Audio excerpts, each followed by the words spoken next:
I have that story of like just rock bottom, carrying so much shame, carrying so much guilt, hating who I was, just not being happy or satisfied with where I was in life and not knowing why, feeling super disconnected to my body, super dysregulated at all times. And I was able to turn it around and put myself in the position I'm in today. And I have the experience to, I feel, help people do the same thing. Because I do think all walks of life look different, but I think they can be all very similar in some ways. Welcome to Modern Happiness, where we believe happiness is a choice.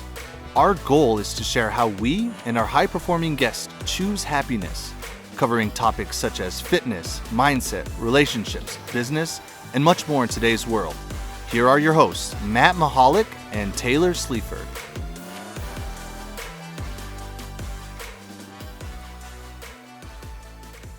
What is going on, happiness homies? We are still out in Madison, Wisconsin. We are batching some amazing podcast guests right now. And today we got for me, a new good friend, Michael Scott. Yes, sir. How you doing today? Doing great, man. It's great to meet you. Great to meet you. Happy to have you here. Yeah. We're already having we're in the hotel right now having some great conversation already. I'm so pumped for this podcast. Oh, yeah. Spoiler, it is not Michael Scott from The Office. I know what you're thinking. Great name, though. I wasn't going to tell them. I was just going to make them listen to the whole thing until they finally figured that out. Well, that's going to be the tagline. That's great clickbait right there. Yeah. Michael Scott. Yeah. We're not going to use your face. It's the easiest title ever. Fitness with Michael Scott, or nutrition with Michael Scott. Yeah. I love it. Michael, how you doing? Dude, doing really well. I'm super excited to be here with you guys. Just quick backstory. Obviously, me and him met 2 weeks ago. Yeah. Quick, hour coffee date turned into one of those 3-hour jam sessions. And I left and was like, I've told numerous people in my circle, I'm like, I met someone in Denver who is going to play a big role in my life. And I don't know what that looks like yet, but I know this guy's going to be around for some time. And I'm just super excited. It was the way everything worked out. And then you guys coming up here to Madison, it's a 2-hour drive from me from Chicago, and the way this worked out. You got to love those conversations when it's going to be here for 30 minutes, an hour, and then it's 3 hours, and it feels like it was 30 minutes. Yeah. That's how you know you're in good company with the right people. Absolutely, man. Absolutely. Awesome. Yeah, it's synchro destiny. I feel like that's going to be the theme of this podcast, but super cool. You guys, if you're listening, we had Traver Boehm on our podcast, who is now a mentor of mine. I signed up for his group coaching program, which is how I met Michael. Yep. We were on, I think, a couple of group calls, kind of connected because we're both in the fitness space, and then he was in Denver, and it's, great opportunity. So we're glad to have you. Taylor, it's so cute when you say, if you're listening, as if they have to be listening. Okay. Mr. Language Guy. Yeah. If you're listening. You could be watching, and there's subtitles on YouTube. Well then, if you're watching. Thanks for watching. Thanks for listening, guys. Let's jump into some rapid fire, Michael. Let's do it. You ready? I'm ready, yes. Taylor, kick us off. What is one thing you're grateful for? My support system. I have a group of men around me right now in my life that I didn't have. Honestly, I didn't even know it existed, this group of men that I have. I've got such a good support group, man, of just brothers who are constantly lifting me up, cheering for me. We do the same back. I would say that first thing that comes to mind. And I'm sitting in the presence of two good men right now, so I think why that's on the forefront of my mind. But yeah. Okay, rapid's loose for us, so I need to ask, how important is that for you to have that support system, and what do you think you'd be without something like that in your life? It's huge. It's everything. I used to have that lone wolf mentality, right? What's the saying? If you want to go fast, go alone. If you want to go far, go together. Yeah. Mm-hmm. Even within the nutrition coaching business and everything, it was always going to be just me. It was always going to be just me. And then when I started kind of opening and broadening my horizons to this person could be really good at doing this. This person could be really good at doing this. I'm very big on seeing the potential in people that I think they don't see in themselves. It's the coach in me. And I'm obsessed with trying to bring that out. Yeah. I love that. Yeah. That's my favorite part of my coaching. I'm I'll teach you the business stuff. That's great. But when I help you realize who you truly are and you lean into that and be unapologetically yourself, you really start loving life. That is a beautiful transformation. Full expression is something everyone should be able to experience in this lifetime. Yeah, for sure. Yeah, I can definitely relate to that. A mentor of mine, I used to believe I have these strengths and then I got to work on all my weaknesses and I want to get everything better. Mm-hmm. And I don't think that's always the case. I think sometimes it's no, this is what I'm really good at. I'm going to get even better at that. And then I'm going to surround myself with people that, one, enjoy doing the things I'm not good at and are better at it. Yep. You know, and so that's really cool having a team, which is also can be hard to find the right people. Super hard, man, but the universe will bring them to you. That's right. They'll show up at the right time. I wonder if we'll get into that a bit more as we go, because we've been talking about strengths and weaknesses as we're growing the podcast, what Taylor's responsible for, what I'm responsible for. So let's continue on with the rapid fire. Yeah, I wonder if we'll get through the rapid fire. That's what I'm curious about. We'll find out. I'm up. It's you? Get out of here. All right. Michael, what's your most used emoji? Probably the peace sign. Always. I'm very big. And a lot of videos too, I don't even know why I necessarily say it. I think I want everyone in the world to experience that. It's peace and love all the time. You know, like, we peace and end- love, dude. Actually, Peace how we and the heart end emoji. the podcast. Every podcast is until Really? next time. Peace. Yeah. So you'll be ready when we're ending it. Oh, Amazing. yeah. We'll do it together. Oh, yeah. Okay. Michael, what's your walk-up song? Can you guys hear the elevator music? Yeah, I wonder if we're going to get I copyright wonder if infringement on YouTube I was for literally this. thinking that. Should we just have a moment of silence? Yeah. Dude, We had that it is for a a second. good one. What is my walk-up song? First I thing would that comes to say what I used at my last when I competed at Worlds last fall. My song that I used for my 60 Seconds of Stage was Wolves, Post Malone, Big Sean. mind. Okay, yeah, I do know. I don't know if that would be like, I'm a huge fine. John Mayer fan. Like when it comes to like gym, when it comes to like lifting heavy, like those intense moments, you would never guess. I'm in the corner listening to the softest stuff, dude. Gravity. Oh my gosh, dude. Against me. He's like, I want to lift so much. Also, by the way, so for everyone that's listening right now, There it is. Michael, when you say worlds, you're talking about bodybuilding competition? IPE Worlds, yeah. So I won my pro card when I was 22 or 23. NGA, IPE, stuff like that. Just natural men's physique. Okay. And dude, I love it. So, I and love you're it. what, 6'4"? Yeah, 6'3", 6'4". Okay, so fucking he's beautiful. 6'4", beautiful, lots of muscles, and he's lifting to John Mayer. This is Lifting to just- John Mayer, Oh man. Yeah, my come What on. a picture. If you're Another not- thing that people don't know about me, but yeah, it is what it is. I love John Mayer. The ladies watching on YouTube are slipping off their seat right now. Okay. no comment. I had a lot of thoughts, but All right, perfect. anyways. Onward we go. Michael, what is your favorite book? Man, I would say The Four Agreements by Don Miguel Ruiz would be up there. Atomic Habits by James Clear is up there. A recent one, How to Do the Work by Nicole Parra, fantastic. Joshua, great book. I don't think I pluralized books, but here we are. Yeah, I'm gonna stop. That's You that's did gonna say be. solid. we're loose on our I know, I did. I rapid know. fire. I'm But only teasing. the Four Agreements, I think, is something. If you haven't read the Four Agreements out there, you need to go ahead and pick up that book. It's so simple and straightforward. Don't take anything personal. Always do your best. Never make assumptions. Live, love, I laugh. can't remember. The last one's about your word. Honor your word. Dude, Is wow. that like words matter? Bad time to draw a blank. It's just about like how the tongue is like the rudder of your life, and just how important like your words are. Yeah. Just in Yeah. terms of like never speaking bad, That's negative. great. Go buy the book. That was a nice teaser. You got 3 out of 4. Now go buy the book. Yeah, go figure out the fourth. Yeah. Awesome. Okay, what did you want to be when you grew up? So at first it was a pilot when I was younger, and I'm colorblind, which we discussed as I picked you guys up. And Yeah. you were like, pull over to the Blue House, and I was like, what Blue House? It was a pilot, and then it was like, I want to be a baseball player. And then it was like, by 8th grade, I wanted to be a special education teacher, which I don't think many people in 8th grade can say. No. But by 8th grade, I knew I was one of those lucky kids that was like, I'm going to be a special ed teacher when I grow up. Like, I'm going to work with those kids. That's how I'm going to add value and contribute to society. Yeah. Cool. Awesome. Final question. What is your superpower? I can get anyone to believe in themselves in a matter of hours. Like, I don't care where you're at. I don't care what you have going on. Spend some time with me one-on-one. Like, I will have you believing in yourself. Oh, I need to know more now. How are you able to do that? I think I have, and we're going to get into my story on here. I have that story of like just rock bottom, carrying so much shame, carrying so much guilt, hating who I was, just not being happy or satisfied with where I was in life and not knowing why, feeling super disconnected to my body, super dysregulated at all times. And I was able to turn it around and put myself in the position I'm in today. And I have the experience to, I feel, help people do the same thing. Because I do think all walks of life look different. but I think they can be all very similar in some ways, if that makes sense. Mm-hmm. Yeah, we're more alike than we are different. There's like a quote along those lines. Yeah. Yeah, and it's funny. I had the coaching call this morning, and it's so great. Or maybe this was the other day. Through these shared experiences, people think they're dealing with shit all alone. Mm-hmm. No one else feels this way. Yeah. It's like there's only so many, emotions you can kind of name that people are struggling with, and like different paths, different experiences can lead you to the same thing. Like if you're depressed, there's a reason you got there, but it's depressed, and maybe because my parents got divorced, or because a family member died, or whatever it is. Yeah. I don't like myself or my body, but it's all the same feeling.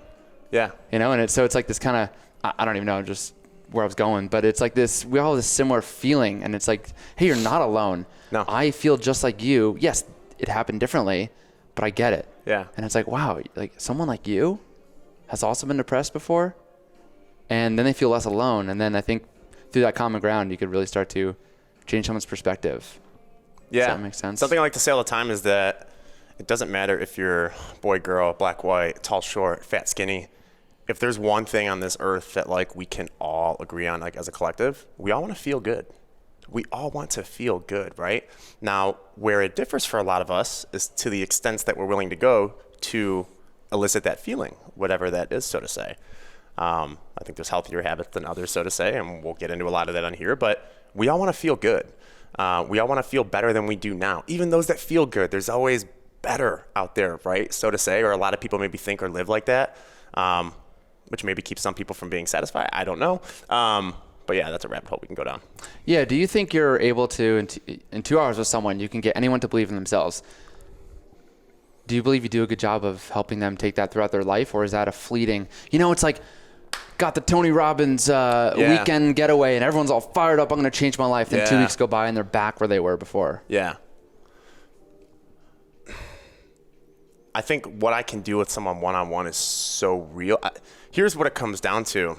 I don't hide the shame or the guilt that I used to carry. And I used to carry a tremendous amount. And again, we'll get into it, but from like cocaine at 16 years old, Xanax, like all that stuff, multiple arrests, shared a cell with a sex offender, like when I was 19, like I've got stories, and it's stuff that like I was ashamed of for the longest time. I hated myself for the choices that I made because I thought they defined me, right? I didn't have hope for myself. But I'm living proof that anyone out there can find that and can experience that. You have to want it. You have to be intentional. You have to be willing to do the work. But it's possible for anyone. And I'm on a mission. I'm on fire to just show people. Yeah, this is a beautiful teaser. So Yeah. why don't we get into it? Yeah. You want to share your story? And Boy, so I grew up in the Chicago suburbs. Honestly, I would go ahead and say like borderline fed the silver spoon. I don't want to say our family was like crazy wealthy, but I had parents that never said no. They were super loving. I have 2 sisters, older, younger.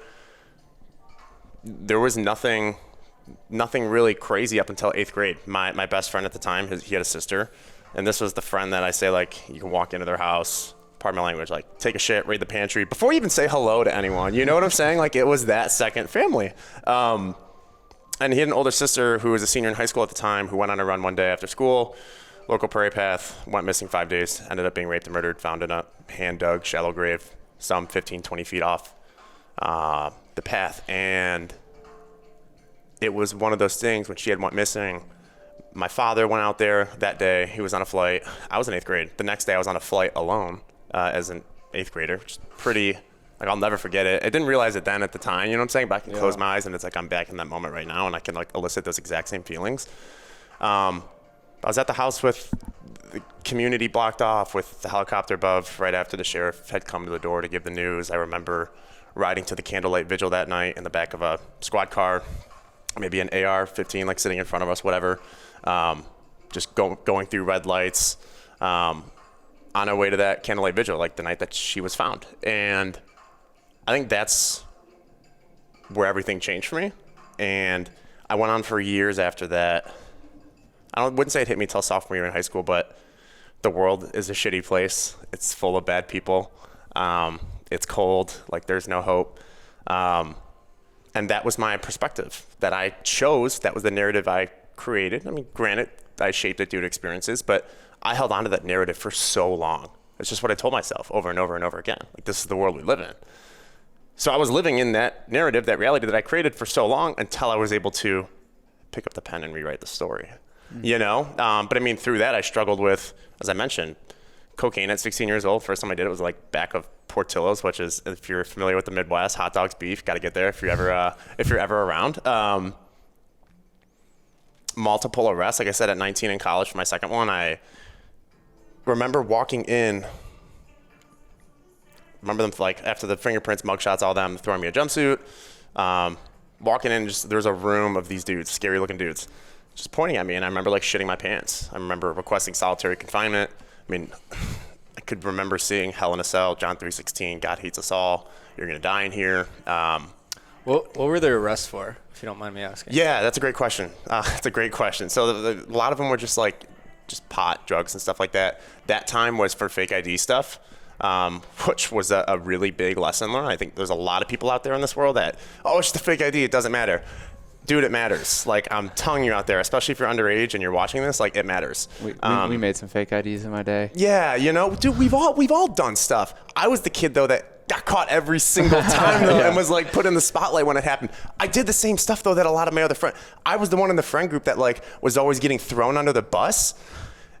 Sounds like because I was the leader, you know, and yeah, dude. Looking back, it is what it is. But like everyone did this, everyone did the same stuff, right? But everyone else was perfect and didn't tell their parents about it, and they got away with it. But like I was like the shithead of everyone. That it is what it is. So it's like hello, Michael. Trying to teach you something here. You're like, oh, I'm gonna keep doing it. Just keep getting caught. Yeah. Okay, so where you left off? You were 19. That was the second time. Mm-hmm. And I remember just having an experience in there after I was in solitary confinement for a day. The only way I was able to get out of solitary confinement, like I was ready to literally bang my head against the wall and kill myself. Just like, honestly. And not as a expression. Like, yeah, no, like I was constantly threatening to like the guards, like I'm going to kill myself in here. That was the way I got out of solitary confinement. I was able to get one call like with my dad. Dude, it's hard to talk about at times. Like I forget almost sometimes what it felt like, and then I'm reliving, and I can feel my heart like beating out of my chest. Yeah. But I remember sitting there after I was able to get moved out of solitary confinement for whatever the first 18, maybe 24 hours. Then I was moved to a cell with someone who was in there for sexual assault. I remember sitting there pretending to read a book. This dude told me every single thing and little detail that he did, but I just pretended that I couldn't hear, you know. And like, what fucked me up is as I talked about like what happened in 8th grade in my experience, sexual predators and all that, dude, those are the biggest demons on this earth. Those are the biggest monsters. So when you have to spend time in a cell with one this close to each other, dude, you wake up for years after trying to process, am I as bad as them? Am I a monster? You know, and that was a conversation that like me and Traver had about a year ago. But like that stuck with me for years. That was really, really, really tough for me to process and to work through. And I think for some time I questioned my identity. Like, am I a monster? I lived with that for years, and like figuring that out and trying to work through that story. It was a lot. It was heavy. How long are you in prison? So we got arrested and the whole story, which we're not gonna get on here, but the whole story was a Saturday morning, like 9 a.m. I was literally just dropping friends off who had like misdemeanor amounts of weed on them, had no idea. Pulled over, so like searched the car and everything, and I had a fake ID, and they went, got booked and like let go and everything, and like I was just giving them a ride, and I ended up having to stay from Saturday like 9 a.m. to like Monday at like 2 or 3 p.m. It was the longest weekend of my life. It changed my life, but it happened for me, not to me. You know, that's how I choose to see it. Those experiences that I have, dude, I'm so grateful for them. And that sounds so ass backwards to say, but I wouldn't have the perspective. I wouldn't have the drive. Everything that I have today, I wouldn't have if it wasn't for those experiences. Honestly, one of the biggest things I think that propels me forward now is I just want to do good in this world. I want to add value into this world. I want to contribute to society. I want to help people, you know, because there's a lot of people out there who are living like me, maybe not necessarily with the drugs and all that, but they carry so much shame. They carry so much guilt. They look in the mirror, they hate who they see, and they don't know what to do about it. So I definitely want to hear about the transformation, like making that change. And also, right, so that's 19, you're 25 now. I'm curious if you've ever thought about, what do you think your life would be like at 25 if like you said like that arrest. Maybe you hadn't gotten that arrest, and you kind of kept doing the things you were doing. Dude, that arrest saved me. What do you think? But what hypothetically, where do you think you'd be right now? I think I would have continued to go down a worse path. We used to joke around like I was like the cat with 9 lives. Like it was like, how does this guy continuously get out? Like, I remember driving back, another random story, but like driving back from a Nickelback concert down in Moline, Illinois. This guy and his music. Listen. Wow. Yeah, sorry, and Nickelback. Nickelback's got a bad rap, man. It's no, not fair. maybe that would be my walkout song. If we go back to the beginning. Which one? Do you know what's a really, really good song by Nickelback? Far Away. Do I know it? I want to do like my Chad Kroger voice on here and like just Do it. We're here dude, for it's it. gonna be like so loud. Oh, can we pull it here? I'll turn your mic down. All right, hit us with it. Like he would get on there. I love you. Yes. Amazing. Nailed it. God, I can't believe we just did that.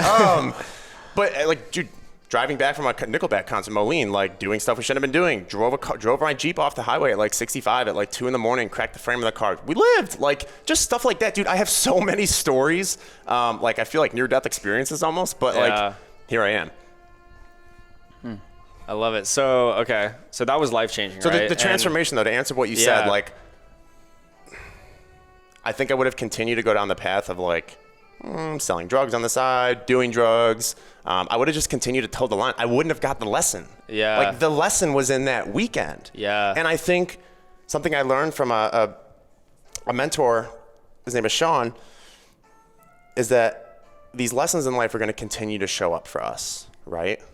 But as we choose to ignore them and as we don't get them, like polarity, like it's just going to be more negative and more negative, and it's going to be more painful. Literally my post and today. more painful until it's like, would you fucking get the lesson, right? You know, and like for me, I had to go all the way over here and be like, okay, you're going to go share a cell with a sex offender for a weekend because I've tried to tell you 40 times, son, and you're not getting it. Right. So that was what I needed to get the lesson. It happened for me. Yeah, and that's a hard truth Matt and I talk about all the time. Sometimes when you don't get what you want, you get what you need. And this is a very radical example. But the point is, for those of you listening, it doesn't have to be this, right? And I love what you said. It's like, what are the signs? Like pause and reflect, create some awareness about what's going on in your life, right? Are you attracting a certain type of person in a relationship? Or are you like continuing to like be treated a certain way? It's like, well, what are you putting out there? Or like, what do you need to change? And it doesn't have to be big, but sometimes it might seem in the moment like the worst thing in your life that could be the best thing. Yeah. I love that. So I love that. Super powerful. You mentioned you got really excited about how people hold on to these things and hate themselves and don't know how to release this. What for you? So you went to jail. I said prison, not prison. Jail. You went to jail, and you were holding on to these thoughts and like, am I as bad as this sex offender? And, And was that, what year was that again? How old were you? That was 19. Okay.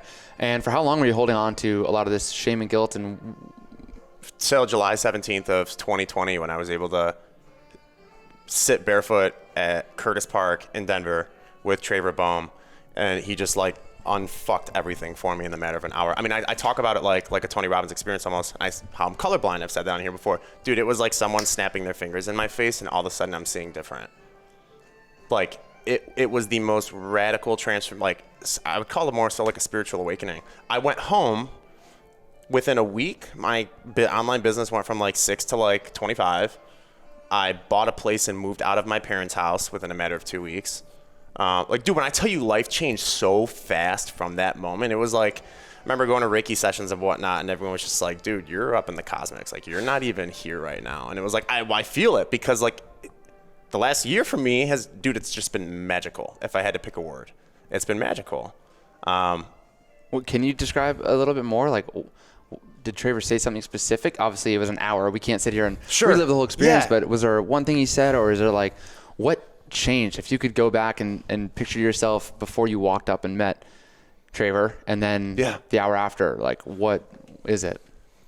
I think Traver just helped me realize the narrative that I had created that I was unconscious, like I just wasn't aware of. And then he was like pointing it out and just asking factual questions. Are you a monster? Have you done monstrous things? Like, what monstrous things have you done? It was like we couldn't come to exacts on any of it. I was like, if we can't prove right here that you are a monster, then you need to stop calling yourself a monster because you're not a monster. You can't prove it. You know? And I was like, whoa. And then there was other stuff too, like I'll get into this too. This is something I did not think we were going to talk about. I have I'm been, excited. and I don't do this any longer. I don't have the time. Passionate, yes, I would keep doing it. I grew cannabis for like a year and a half. And yes, I said cannabis like I'm 50. But I was super there was something with taking a seed and turning it into this that can make someone feel so good. And honestly, I think it was a way of just like expressing my feminine, like just gardening and stuff like that, like which I have found to be like therapeutic now. I remember talking about that with Traver at the time I was doing that. My parents are going to kill me when they see this. I was still living at home. And it was like, we started talking about it. He saw me get fired up and he's like, whoa, what was that? Like, what was that? He's like, you just lit up. And I remember stopping and being like, dude, it's just, I don't understand. Like, I'm passionate about doing this, but like, I feel like I can't be myself at home because like I'm constantly judged for it. Like I couldn't fully express myself and just like live authentically. Because I was always worried about the environment I was in. It wasn't mine. I wasn't in control of it. It was my parents, rightfully so, right? But it like kept me, it was like someone was like suffocating me and I didn't realize it. And moving out and being able to like create my own environment and create my own space and really just having a space to like fully express myself and just be authentic and be Michael, changed everything for me, you know? And I think there's a lot of people out there that are not living like to their fullest expression. They're not living an authentic life and they're wondering why they feel so disconnected because you have this thing inside of you that is fucking screaming, trying to come out and you're doing nothing but suppressing it. Right? Mm-hmm. Spot on. I mean, you know, I never felt super suppressed.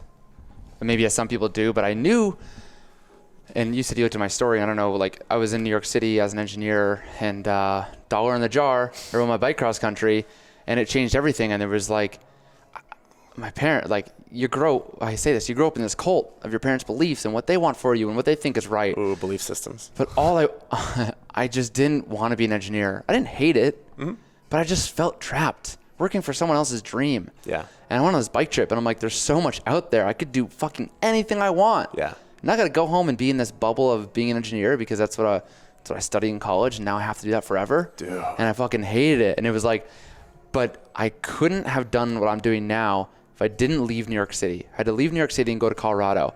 And like, I love my friends from New York and my brother and my mom and my dad, but I had to go. Yeah. And meet new people and experience a different side of things and people who maybe were pursuing their passion. Someone like Taylor and had different viewpoints on life and things like that. It had to happen. And I think we talk about this, right? Like people who don't leave their hometown. It's like, you got to get out and fucking see something different. Yeah. Because you just don't know. Like you said, like some people are just blind to all this. It's also comfortable. Well, right? Oh, yeah. Come on. I mean, we talk about that too, but like. Yeah, I mean, it's interesting. Matt talks about his bike trip. And when I first met him, you know, he told me this, and then we'd be with some new friends, and he'd tell them that story. And it's like every time people are like, wow, you spent 3 months and you did this unsupported and you rode your bike across the country? Dude, that's so epic. They're like, I wish I could do that. And Matt's just like, yeah, you could. All nonchalantly. And before I knew him, I was like, is this guy just like blowing smoke up their ass or like what? And he's like, he genuinely means it. He's like, no, you could. And it's so crazy because for so many people, maybe it's not the bike trip, but maybe it's like starting a new job, moving to a new town. Yeah. Like it could be the littlest thing, but like you said, it's that story they tell themselves. I'm not the type of person. Yeah. And it's like, you can do it. Anyone can do it. You just got to make a decision. And it sounds like that's what you did is you decided one day, like, I'm not going to let, you know, my past or these things define me. Mm-hmm. And that's what most people are missing. Yeah.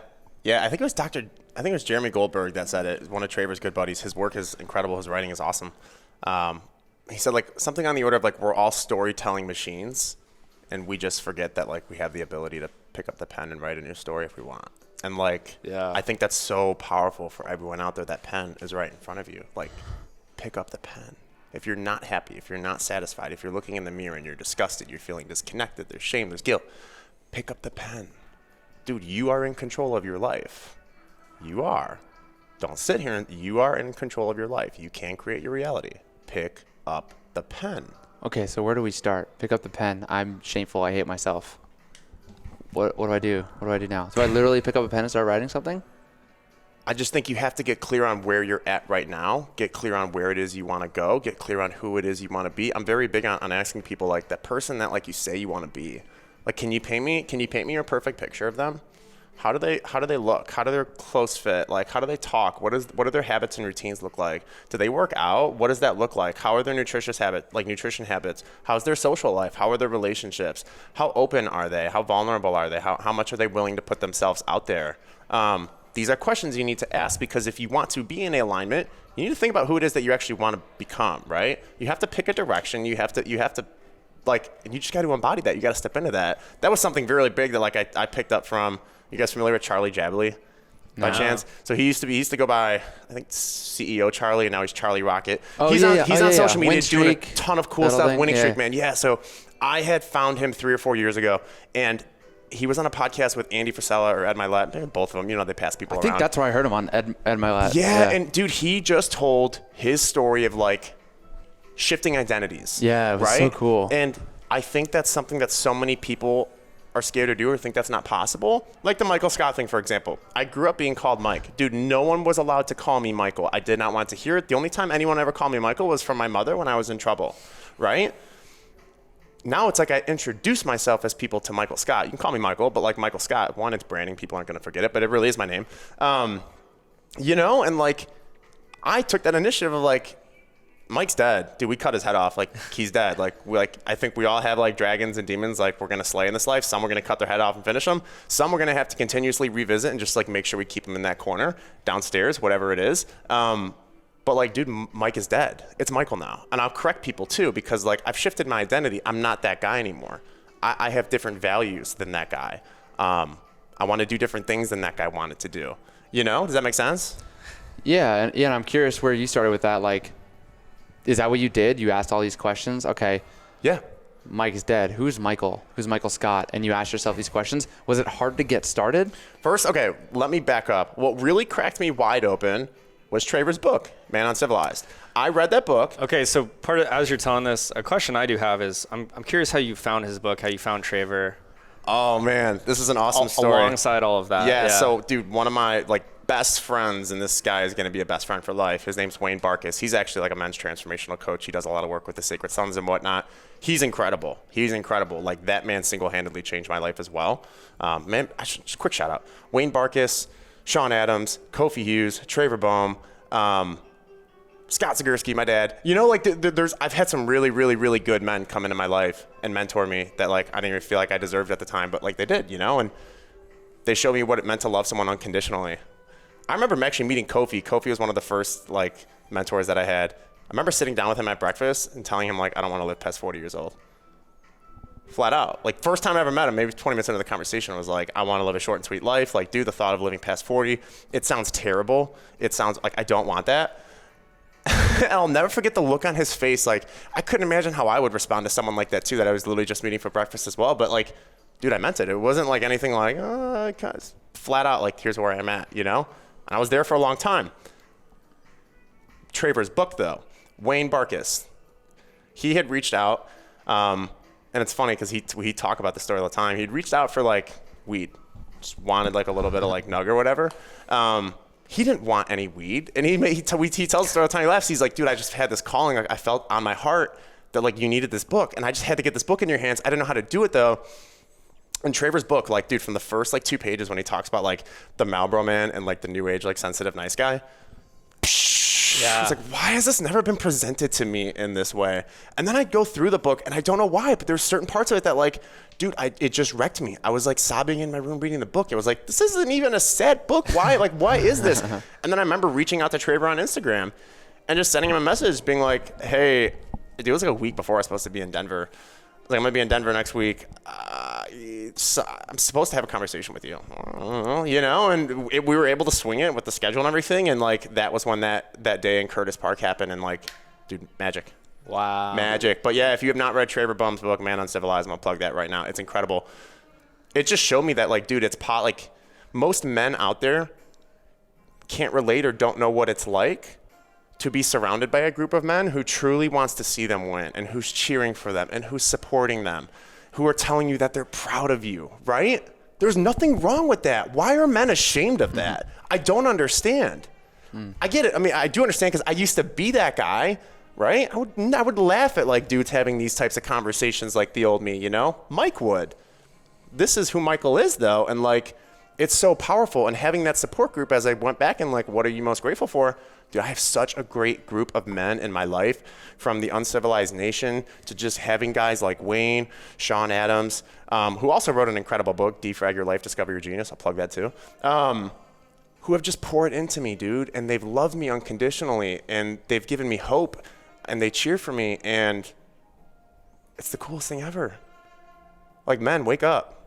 It's okay to like feel feelings. It's okay to need support. It's okay to ask for help.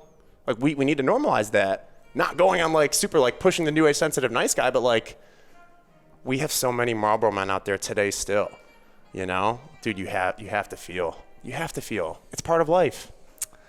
Yeah. So I'm curious, because you went through this transformation, these quote unquote bad things happened. Sure. You found these leaders in your life, and then, how did you still feel like, kind of like what Matt was asking, you had a clear vision on what you wanted? Because Matt and I we're working on some new cool things with Modern Happiness, and we're like trying to think about people and what they struggle with and why they're not choosing happiness. And it's like, a question we thought about is like, where do you see yourself in 2 years? And I think a lot of people don't know how to answer that. So I'm curious, how did you, if you talked about like, okay, how can I take control? It's like, well, who am I? Who do I want to be? Yeah. Was that easy for you, or was that a lot of work to figure out where you wanted to go? I didn't do it alone. I mean, I'll tell you that flat out. Like, coaching has been huge, whether it's just like life coaching, like working with spiritual guides, business mentors, everything. Like, dude, you have to have those people in your circle that can like kick you in the gut from time to time with love. And like help steer you on the right track, just like how you guys were doing like in the hotel room before we came down here, right? Like, you need to have that. You need to have that accountability. You need to have those open and honest relationships. I just think people are missing that, and people are scared of that. People are scared of being seen. So something like, and the story that I'm telling on here today, I just went on and I told on a podcast last week. It's the first time I ever put it out there. The first time I was actually supposed to go on that guy's podcast, I canceled him because I told him I was just like busy or in a funk that day. I like shit my pants about putting myself out there. I was like, oh my God, I don't know if I'm ready to show like this Michael to the world, Dude, the amount of support, like, and people who have reached out, holy shit, I can relate. Dude, I had someone call me the next morning, like, talked to him on the phone for an hour, another man, just, I'm so ashamed of where I'm at right now. I hate who I am. I don't know how I got here. I'm not taking care of myself. I have $80 in my bank account, like blah, blah, blah. Dude, this is everywhere. Yeah. This is everywhere. And people wear these masks and act like it doesn't. Dude, it's going on all over. What can we do about it though? Right? Like that's the big question. What can we do to change that? When you say we, what do you mean? We as a collective. Like I think it's our duty. At the end of the day, dude, I think you must be what you can be.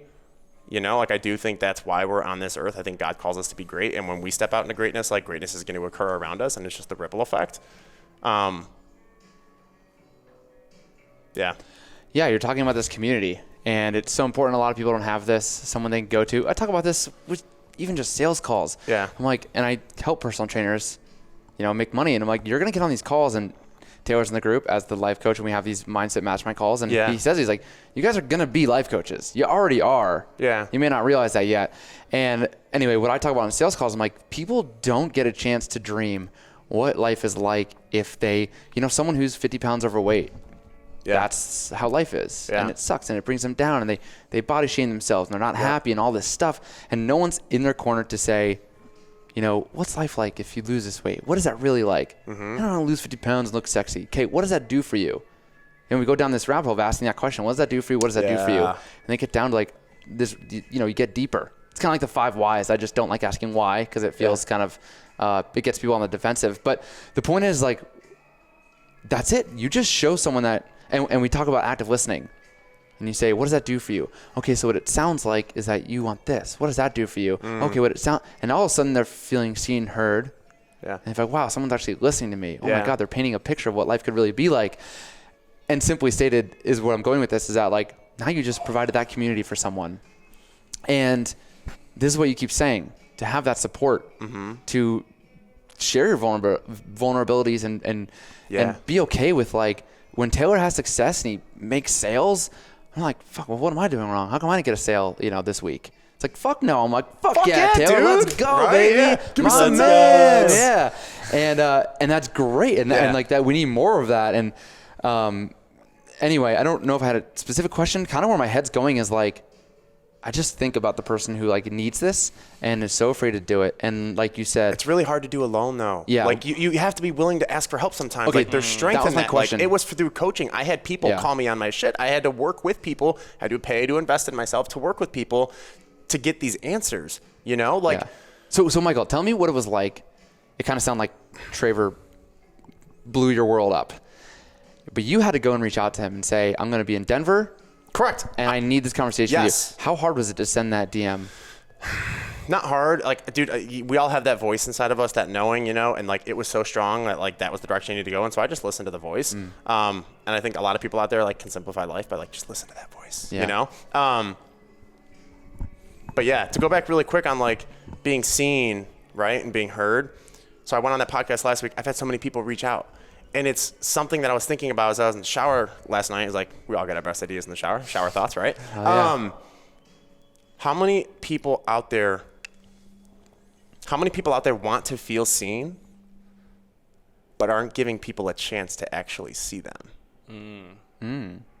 You know? Like, I want that, but are you giving people a chance? Are you giving them an opportunity? I gave people last week an opportunity to kind of understand like my walk of life and maybe how I see the world. Now I've got people around me that understand me so much better because I was finally willing to open up. Our relationships I feel like are going to be better. Like, it's just, you know, it also comes down to just owning, you know, but Michael, if I open up, if I tell people I had a cocaine problem, I was addicted to these drugs, I'm growing weed, whatever that is, Sure. I went to jail. Sure. They're not going to love me. How do you know that? That's what people tell themselves. Is that true? Has that happened before? Have you put yourself out there and I'm asking. people haven't loved you back? I'm asking you, or well, I'm just kind of putting that out there. No, yeah, I know. Right? And like, that's what I would ask someone is like, that sounds to me like someone's already created the narrative of like, people aren't going to accept me for who I am or what I've done, even though it doesn't define me.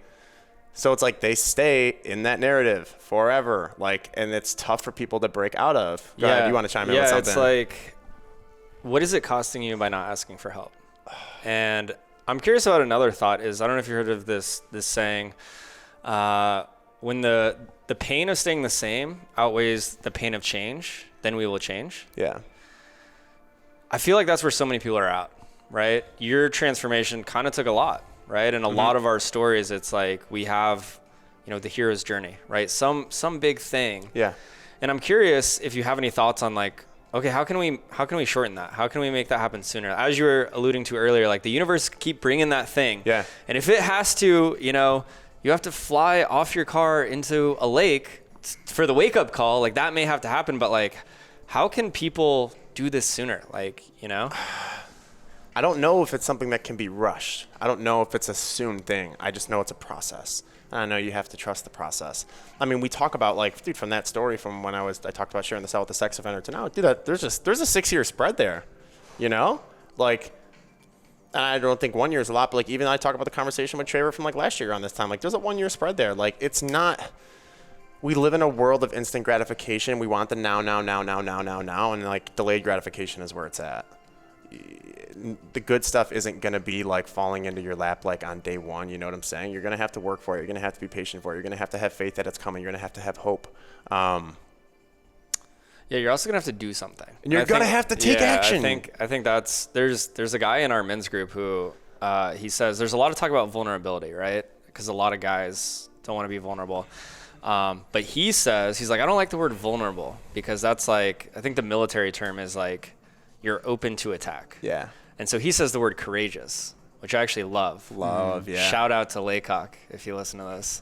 And I think that's the thing, right? It is the thing. Be courageous. Asking for help is courageous.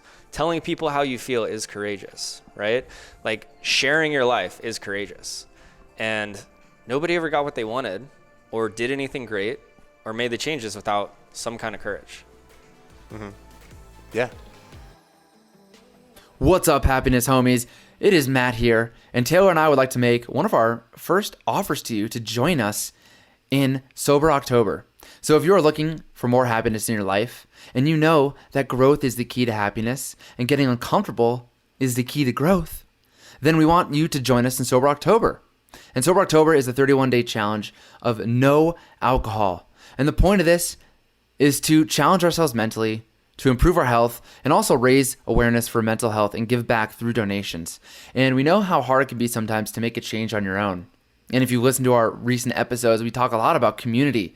And when you want to make a change, to put it out there, to put some skin in the game, but also to do it with people so that you can have that support. So that's what we're asking. If you want to join us in Sober October, we hope you do. Check out the link in the description of this episode, and you'll get signed up for Sober October with us. We're going to start a Facebook group to create some support. We'll do some live Q&A. We'll do some bonus podcast episodes throughout October, and also any other exercises or further support and growth that we can help provide you. So join us for Sober October. We're excited for this challenge, and we look forward to seeing you inside the Facebook group. All right, switching gears, tell the people, what do? You're obviously so passionate about Sure. helping people. You mentioned in 2 hours I could help someone change their beliefs on themselves and what is possible. Yeah. So how do you do that? Ask the questions that haven't been asked. Really get into identifying like what is the underlying story or narrative that they've created, because we all have, right? But a lot of people they're not conscious of it. They're not aware of it. So like bringing awareness to like hey, here's the story that you've created. Now let's run through the gauntlet and let's see what's true and let's see what's not true. And let's help you get clarity on that. And then once we have clarity on that and we know we have the awareness of where we're at right now, then we can look to where it is we want to go. We have to start here though. We have to know who we are in the moment. Like that self-awareness piece has to be there. And then it's time to like switch gears to like, all right, but where do we want to be? Who do we want to be? Like we talked about kind of with Charlie Jabley and whatnot. Think of all the actions, the traits, the language, the thoughts. Down to what kind of music do they listen to when they get in their car in the morning and go to work? Are they turning on a podcast? Are they feeding their mind and their soul good stuff? Are they listening to like shit rap music? Are they listening to or is it silence? Is it just like time for them to like take deep breaths? Is it worship for them? Like, dude, you have to be hyper specific, right? Okay, you show up to a cocktail party. I wouldn't show up to a cocktail party. You show up to a coffee shop. I don't drink. That's another thing, honestly. Well, you can still go to a sure. Yes, cocktail you party. could. You could. Honestly, I try to just stay out of the environments, but yes. Okay, backyard barbecue. Okay. Birthday party. Sure. With friends. You meet someone new. They ask you what you do for work. What do you say? I run an online fitness coaching business. And the whole premise of our business is to be the last fitness coach that you ever need to hire. We want to deliver an understanding so well, and I think this comes from my teaching background, being in special ed prior. I know how to design curriculum. I know how to create learning targets and whatnot, how to backwards design, backwards plan. I can deliver someone an education so well and give them such a good understanding of why we do what we do that they can turn around and teach the next person in line. Like that's my goal with everyone. And I think that's what separates the work that we do from a lot of other people is we really hammer in and we emphasize that education piece. This is my guy right here. This is what I try and teach my clients. Something that they say at NCI all the time, like shout out Jason Phillips, like dude, those dudes are crushing it. They're doing it right. Is like education drives compliance, right? You have to know why you're doing what you're doing. Like if you want to get someone like on board and have them actually be compliant, be excited about the process. Too many coaches out there winging it, throwing meal plans, like just follow this, do this. It is what it is. So it's fair to say you're passionate about nutrition.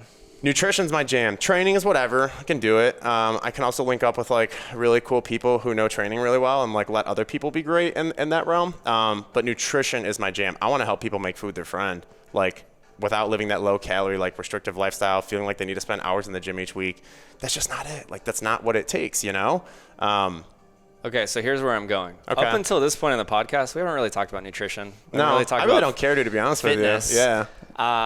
But again, that's why I asked the question. If someone said, "Oh, what do you do for work?" I coach people to help them make food their friend so they can achieve all their health and wellness and fitness goals without having to live a restrictive lifestyle. Life change and mindset and leadership and so pull it all together for me. How does that work? And I'll say I understand. I see the connection, but like for our audience, how does that work? Because I imagine if somebody met you and the first part of the conversation was, fitness, nutrition, they wouldn't realize all those other things are related. Yeah, and something I say all the time is like, it's more than weight loss, right? It is so much more than weight loss. You two know this, but it's about rediscovering your potential. It's about like realizing how capable you are. Like, one of the things we'll do, for example, is like when clients start out, like, our goal is to always work towards a flexible approach, right? Meal plans don't work. They're not sustainable for most people. Some people love the day-to-day whatnot. Everyone's different, but in my opinion, it's not a sustainable approach forever. Like, you have to teach people how to put balanced meals together. So like something we'll do to kind of start with is like, we start with structure. We start with the training wheels on. We'll follow a meal plan for like just the first 12 to 14 days. And we'll say up front, like, it's for data collection. We're looking for a trend on the scale to see if we're kind of maintaining, going down, going up. We know that maybe if we were to start someone at whatever, 2,100 calories, there's a million different ways we can get them to 2,100 calories. But there's power. And something I'll ask people on the first call is like, when's the last time you've done something 10 days in a row and you said you were going to do it and you actually followed through? Dude, on like probably the 75 calls I've been on, like in the last year, not one person has been able to give me a clear answer. So right up front, what we do, and I tell them like, dude, this is kind of like a psyop too. I'm going to show you, because you just told me you haven't done it. I'm going to remind you what it feels like to say you're going to do something for more than 10 days or 10 days in a row and actually do it. And you see the power of belief be instilled within someone. Everyone's going to go out there. Everyone's taking my shit right now. They're like, fuck, that's brilliant. I'm going to start doing that with my people. Do it. It works. You get people, though, to believe in themselves. You have to get them wins up front. You have to get them seeing like, wow, it's working. Wow, I can do this, you know? We don't hear that in our internal language a lot. I can do this. I can do this. It's always like we have to have someone tell us, like, you can do this. Like, you can do this, you know? Usually we're in our head saying the opposite. I can't do this. We got to talk to ourselves like we talk to our friends. I'm going to fuck this up. Yes, dude. Yes. You have to treat yourself. I say all the time. It sounds cliche, but like as if you're in a relationship with yourself. Dude, you wouldn't like someone who constantly lies and bullshits to you and says they're going to do something and then they don't do it. So why are you doing it to yourself? Right? That's a great question. Why do we do that? That's a big one, though. It's like you have to, that self-love and that self-care has to be there. It's something I say all the time too. Like, self-care and self-love is not selfish. We've made it out to be selfish in today's world for some reason. I don't know why.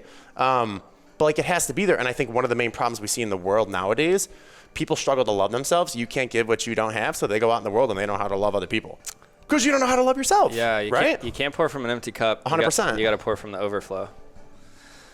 I love that. I think, that's a big reason we connected is, I'm a fitness coach. However, that's been the vehicle for a long time. And it's like, it's just a vessel. I mean, I think it's really important for, if you want to be happy, I think fitness and nutrition are huge, and that looks a little different for everyone, but these are questions everyone should be asking if they want to live happier lives. Why do most of your clients come to you? You make a sale, what kind of gets them convinced to work with you? Well, I guess let's stick with the first question. Why do clients come to you in the first place? They come to me because they want results. I think that's why they go to any coach. But I think for me, I think with just the message and whatnot I put out there, I've learned over the course of the last year, like, it hasn't been something I've always been good at, and I'm still getting better at it. But like, I can speak my truth and be myself, and I can own my story. I can talk about the shame and the guilt that I carried. I can talk about all the mistakes I've made. My identity's not in that, And it's really refreshing, I think, for people to see out there, like, holy smokes, like, because most people are in the position when they come to me, they're not happy with themselves. They're not really loving themselves as much as they possibly can, right? Yeah, so I'm curious. You said results. Is that mostly weight loss? Is that fair to say? I think the results comes from instilling that self-belief within someone. As I said, like, as we go back to like, what's your superpower? Like, encouraging someone, like being able to get anyone to believe in themselves. Well, that's the result you provide. Why do people come to you? You jumped ahead of me. I know where you're going. People come to you because they want to lose weight. Maybe they want to take control of their nutrition. What do they think they want versus what do they realize? It sounds like you're helping them figure it out. Correct. But I'm just asking the questions and guiding them. But if people come to you, what do they think that they want? The number on the scale to change? Oh yeah, always. Yeah. And we've gotten away from like, okay, that's cool, but like, that's not it. Yeah. What do you really want? But that's kind of what I was curious, because that's how you get them in the door, right? Because you probably wouldn't get any client if you were like, all right, I know you want to lose weight, but I'm going to make you journal. You're going to cry. You're going to change your beliefs on yourself. It's going to be really fucking hard, but you're going to come out a different person. I don't want to fucking do that. Yeah. But once you sell them, once they're in, then you can start asking those questions. You just hit something on the head. Probably, dude, 85, 90% of the people that I get on a discovery call cry. Yeah. Because you have to you have to bring them to that pain. You know, you don't want to make people feel like shit. Right. But like, well, and that's where I was creating going. the awareness. So if it's fair to say, and correct me if I'm wrong, someone comes to you, you get on a call, they're like, hey, Michael, I want to lose 50 pounds. Great. Why? Exactly. That's what I was going to ask is what does that get them? What do they think, right? And it's not actually about the number on the scale. It's Never. They're unhappy, or they don't feel comfortable in their own skin, or they're not confident, or like, right? It's deeper, which is why all the shit we've talked about so far on this podcast is really what matters. The nutrition is the easy part. Yeah. You know, but it's deeper. And I imagine everyone struggles with that. And so I think that's what's fascinating. And Matt says this a lot, but it's like, sell people what they want, give them what they need. Yeah. Right. And they think, oh, if I'm just 20 pounds lighter, all of a sudden my life will be way better. Well, it's not going to matter if you're not, you know, having a healthy relationship with the people around you, if you're not, you know, speaking your truth, if you're not showing up how you want to show up. Yeah. You know, you're not bringing them to that pain. Actually, you're showing them what's possible. Correct. Yeah. No, that's a great reframe right there. Absolutely. Yeah. It's true. It feels painful. Yeah, you paint that picture. I mean, imagine what it'd be like in a year to be able to put on that swimsuit, to finally like be able to go to the events or the party or whatnot, like, and not just be thinking about how you look the entire time. Like, dude, to me, like that's incredibly sad, and it's so real that so many people out there live like that. But it genuinely breaks my heart that people will intentionally lower their quality of life. They will miss out on life experiences. All because of how they look and how they're judging themselves. And at the end of the day, dude, I don't think many people, sure, there's people out there that do. I don't think many people are going around going, oh, they're fat. Oh, they're, dude, y'all are in your own head. Yeah. No, it's like same thing at like the gym. Like, dude, when we see the person who like maybe has let themselves go, or you don't know the story either of how they got there. You don't know their walk of life. And like, I think that's one of the big things. Like, dude, we have to stop assuming we know everyone's story. You don't know what's in someone's backpack, right? It's like, take a chance to get to know them. Like, you just have to stop assuming. And I think that's a big problem in the world today too. Or assume the best. Yeah. Or assume the best for once. But like, we don't do that. Yeah. We don't do that naturally. Yeah. It's like someone cuts you off. It's like, oh no, they're probably a little late. Like, I'm good. Like, yeah, go and get to work. It's all good. Or there's an emergency at home. Maybe this there's an fucking ambulance there. asshole. Someone Yeah, has or to- even worse. Yeah, Yeah, you don't know. I actually have kind of funny story. A client, female client, I work with her and her husband sometimes, and I can't remember which one of them, but one of them used to have all this like road rage when they were driving. So they reframed it where they're like, anytime someone is speeding past, they're like, oh, they got a shit. Like, that must be what it is. And then they laugh, and then all of a sudden it's like not that emotional response. And that's like, anytime someone, instead of getting in road rage, they're just like, that's got to be the story. That's the only reason. They got to poop really bad. Yeah. And then it just reframes it. And it's, I mean, Love that. everything And is see about how quickly the you story can just that- fucking change how your day goes. So many people out there just have to take such bad shits. You're right. Yeah, there's I mean, I've there's a been there. lot. I got a There's story a on lot that. of people who have to shit out there. Everybody, just everywhere. Okay, kind of switching topics. Yeah. What does Michael do for fun? What, not work, not personal development, but just for the sake of sheer enjoyment. Michael's got to get better at this. Michael's in a place right now, if I'm being like completely transparent and honest, like, and it's something I mentioned to you guys prior as we were walking down here, is like, I'm probably down 8 or 9 pounds in the last month. And it's not intentional. It's really frustrating for me. And I know some people out there like, oh, like, fuck you. But like, no, you have to understand too, like, everyone has different goals. And when people aren't reaching their goals, it's upsetting for them. Like, just because they may have like an opposite goal of you, that doesn't mean that like your goal means more this or that. You know what I'm saying? So like for me, it's been upsetting the last month to kind of see that go down after like the work I took to kind of get up to like 217, 218. I've just been stressed. I've been focused so much on the business and maybe being a little bit of a hypocrite and like not taking as good of care of myself as I can, like I can own that.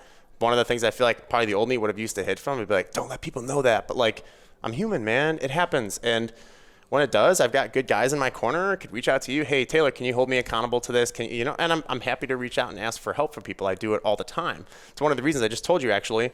There's another nutrition coach I met. Her name's Sarah. She's kick-ass. She's probably going to watch this. Shout out, Sarah. Like, we just started, like, meeting, like, at 7 a.m. together. Like, I've been, like, just kind of staying in bed later. I just need that, like, that accountability to, like, hey, we're going to meet at 7. What 4 things are you going to get done for your business today? Here's what I'm going to do. Great. Check in with you at 8 or 9 o'clock.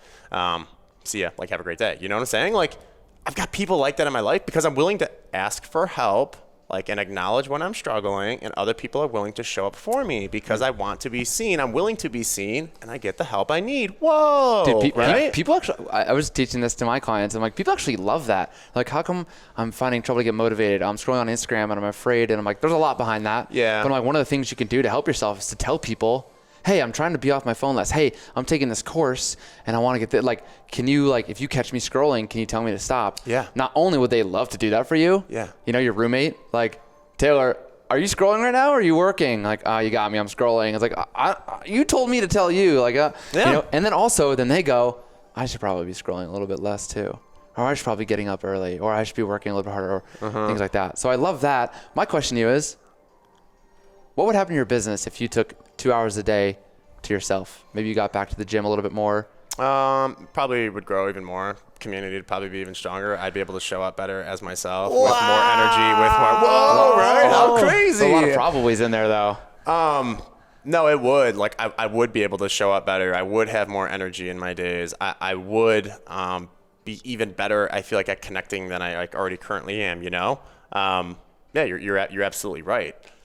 This is one. It's also powerful to hear yourself say it out loud because, like, I'm going to go home after that. I got a 2 or 3 hour drive, and, like, we're going to be chewing on this. So, yeah. Well, so many people. We recorded a podcast earlier today with someone who was, you know, saying they really struggle with that.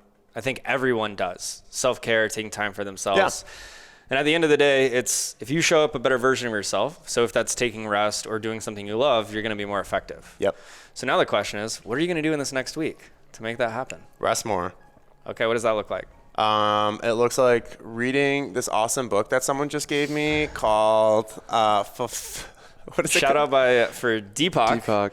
Our audience should know. The Actually, Spontaneous Fulfillment of Desire, Harnessing the Power of Synchrodestiny. I never remember the title. Oh, Harnessing the Power of Coincidence. Yeah. Sorry. Correct. Yeah, it's a mouthful. But yeah, so I'm going to be reading that the next week. I'm going to be getting away this weekend. Actually, our family has a little lake house, so I'm going to be spending time up there, kind of just shutting it down. Going to tell clients in advance, like, hey, Saturday I'm going to be around in the morning, but not going to be available in the afternoon. Set those boundaries.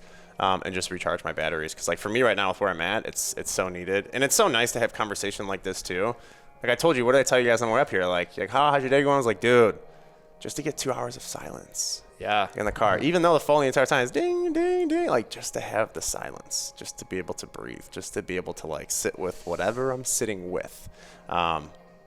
Is recharging in itself, you know? Yeah. Like, we can't be on the go all the time. I think, and part of that is this idea of novelty. So it's a friend of ours actually introduced this to me, but it's a tenet of positive psychology. And so many people think about habits. They're so focused on that and routine, which can be good, especially if you're trying to create habits, you're trying to make positive changes in your life. Yeah. However, to be happy, we need new experiences. We need novelty. So if your life looks like I wake up at 6, you know, I walk the dog and then I have coffee and then I rush to work and then I'm at work and then I get home and then it's late and then I go to bed, rinse, wash, repeat, like we're not going to be happy. So it's like, it could be as simple as, you know, driving a different way home, riding your bike to work, you know, if you go to date night every Wednesday with your wife, you know, go to a different restaurant or, you know, driving up to Madison, Wisconsin, hanging out in a hotel. Like, and I know when you said that, it resonated with me. And I think sometimes just like, or, you know, going to the lake, but like, I don't think people do that enough. Just do something new for the sake of just a new experience. Yeah, and don't judge yourself too for like how unconventional that experience or event or whatever it may be.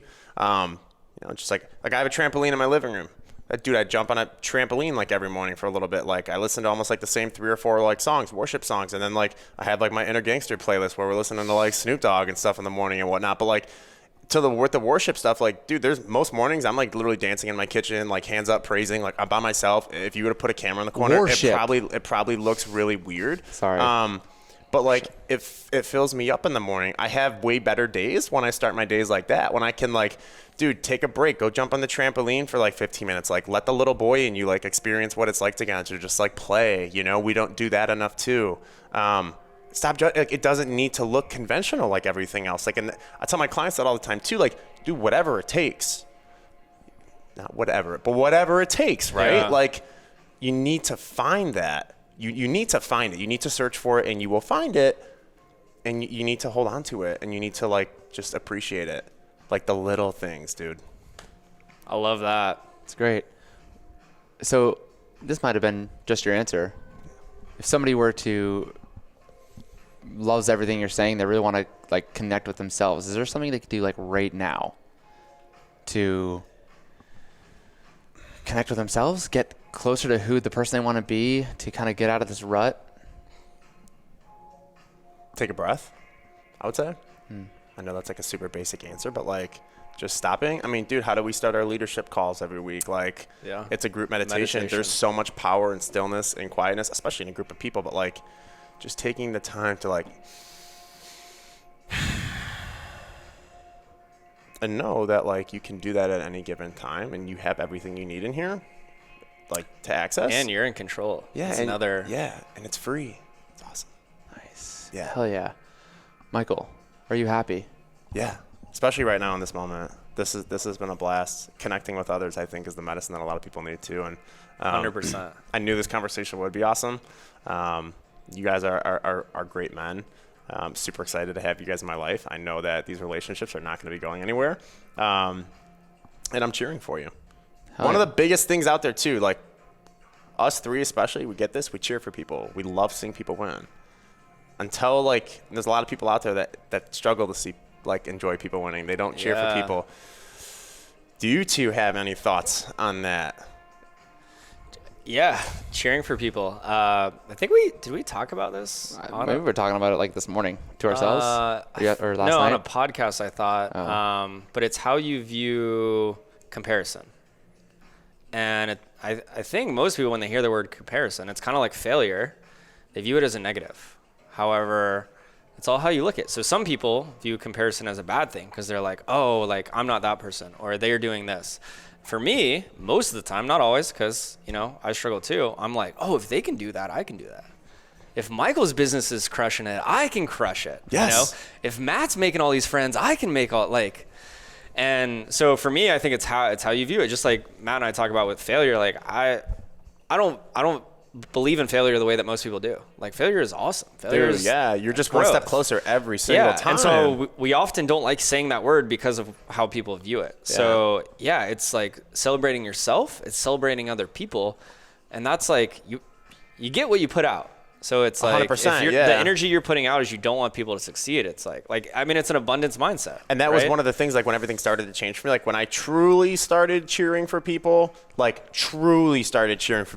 fuck yeah, dude, nice win. Like, dude, that's awesome. They're killing it. Like, oh man, that's sweet. Like, how'd you do it? You know? Yeah. One, you'd be amazed how many people would be willing to open up and share with you and literally tell you exactly how they did it. But like everything changed for me there. Like when I stopped being like, fuck them, they got lucky, this person. No, man, like we're all the same. We can all create our own reality. We all have the same powers. Like we all bleed the same. Yeah, that's what came up for me, and I appreciate you asking the question. You might be the first guest that has asked us a question. But yeah, it's like people don't do it because of them. Like, I know, like, for starting out my business, and like Taylor said, it still comes up sometimes, and then I catch it, and I'm like, no, good for them. But it's like, oh, they're having success? Like, motherfucker. Like, what am I doing wrong? Damn, fuck them. Like, I'm smarter than them. What the hell? Instead, it's like you said, it's power. It shows you what's possible. And then it's that abundance mindset where it's like, fuck yeah, you got this? Yeah. I'm going to get this too. Yes. Like, let's fucking go. Yeah. And then it's fun. You tell someone awesome, they'll come back and tell you you're awesome. Yeah. You get what you give. Yeah, it's beautiful. That's beautiful. I think it's a beautiful conversation. Incredible. Really impactful. Yeah. Michael, if people want to follow along with you, what you're doing, what's the best place? You can follow me at michaelscott_fitness. My website is michaelscottfitness.com. Emails michaelscott@michaelscottfitness.com. Shoot me a message. Would love to connect. Book a discovery call with us. It's not a sales call. We have never. And we will never. You can read the description on there yourself, but we'll never ask for someone's credit card phone, like over the phone. I think that's super slimy. And I know, especially like in the world that we're in, but the data shows that 8% of the people once they leave. Fuck that. Like, we'll create our own statistic. Like, I believe in what we offer people. I know what we can do for people. I stand behind it 100%. Come get on a call with us. Let's understand your situation a little better. Let me tell you, or maybe paint a picture of how we may be able to help, and then think about it. If you want to do it, great. I actually don't even let people. This may be one of the dumbest things ever, coming from someone who coaches people in business. You're gonna like turn the camera off and just slap me. I won't let most people give me an answer on the call.